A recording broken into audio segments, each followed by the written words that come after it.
Goregaon drugs प्रकरणात आनंद पटेलचं नाव पुढे आलंय। हा कुरिअरच्या मार्फत महाराष्ट्रामध्ये ड्रग्सच्या माध्यमातून महाराष्ट्राचा उडता महाराष्ट्र करायला निघालाय।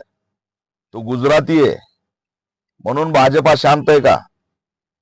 का नवनाथ बन प्रेस घेत नाही? या आनंद पटेलच्या जाग्यावर कुणी मुसा पाशा पटेल असता तर नितेश राणेंनी काय काय डोक्यावर घेतलं असतं। नितेश राणे आज गप्प काय? या गोरेगाव ड्रग्स प्रकरणात 2 तरुणांचा मृत्यू झालाय। हा एक प्रकारचा आतंकवादी हल्ला आहे, हा दहशतवादी हल्ला आहे। हे ड्रग्स दहशतवाद नाही का? याचा जिहाद त्याचा जिहाद कॉर्पोरेट जिहाद याला त्याला जन्म घालणारे या आनंद पटेलनी काय उभा केलाय दहशतवाद, त्याच्यावर कोण बोलणार?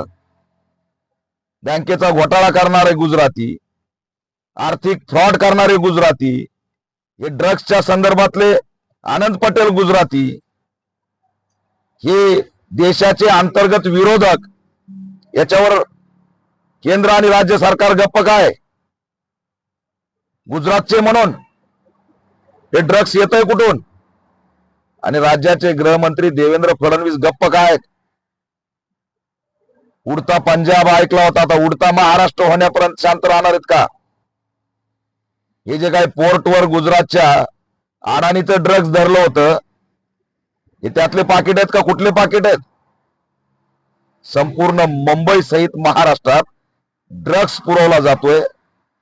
शिव फुले शाहू बाबासाहेबांच्या महाराष्ट्राचं वाटोळं केलं जातंय, तरी सुद्धा सत्तेवर बसताना सत्ताधाऱ्यांना लाज वाटत नाही। 2 तरुण मेलेत गोरेगाव ड्रग्स प्रकरणात। या आनंद पटेलला दहशतवादी आतंकवादी जाहीर करा, याचं नेटवर्क उद्ध्वस्त करा। मी तर मागणी करतोय ऑल इंडिया पॅंथर सेनेच्या वतीने, गृहमंत्री देवेंद्र फडणवीस यांनी ही घटना मुंबईमध्ये त्यांच्या नाकाखाली घडत होती, ड्रग्सचं प्रकरण नाकाखाली घडत होतं, 9 तरुण मुलं मारतायत, तात्काळ नैतिक जबाबदारी घेऊन राजीनामा दिला पाहिजे। एकही मिनिट गृहमंत्री मुख्यमंत्री पदावर बसण्याची त्या ठिकाणी आपण जबाबदार नाहीत, हे लक्षात ठेवा। आणि म्हणून केवळ आनंद पटेल आहे म्हणून नवनाथ बन गप्प आहे काय? म्हणून भातकळकर गप्प आहे काय? एरवी तर लयच पोपटावानी बोलत असतात। मीडिया सुद्धा एवढी मोठी घटना घडून एवढे दिवस झालेत तरी सुद्धा ही घटना दिसत नाही। या अशा कार्यक्रमाला परवानगी देतं कोण?